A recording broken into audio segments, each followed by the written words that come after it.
నేనేమంటున్నా, గత ప్రభుత్వంలో 10 ఏళ్ళు ఉన్నటువంటి కేటీఆర్ ఎన్ని ట్రిప్పులు పోయిండు, ఎన్ని ట్రిప్పులలో ఎన్ని ఎంఓయూలు సైన్ చేసిండు, ఎన్ని ఎంఓయూలు మెటీరియలైజ్ అయినాయి, ఎన్ని ఎంఓయూలు మెటీరియలైజ్ అయితే ఎన్ని లక్షల మందికి ఉద్యోగాలు వచ్చినాయి అనేది ఫస్ట్ వాళ్ళకి కూడా చెప్పాలి.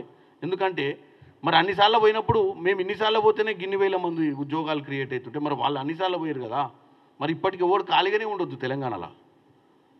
అసలు ఎవరికి నిరుద్యోగం అనేదే ఉండొద్దు. వీళ్ళు పైప్ లైన్లకు నిజంగా చిత్తశుద్ధితో పనిచేస్తుంటాం. మేము చిత్తశుద్ధితో పనిచేస్తాం. నువ్వు అడిగిన ప్రశ్నకు జవాబు ఇవ్వాల్సిందే. ఎందుకు వితిన్ 6 monthsలో మీకు స్ట్రీమ్ లైన్ అయితే ఎందుకు మనం ల్యాండ్ అలొకేషన్స్, మ్యూచువల్ అండర్స్టాండింగ్స్ ఇవన్నీ కూడా 1 year ప్రాసెస్. ఇది ఈరోజు అమెరికా నుంచి పోగానే వాళ్ళు మన వెనక విమానంలో వాళ్ళు కూడా ఎక్కి రారు కదా సామాన్ వేసుకొని.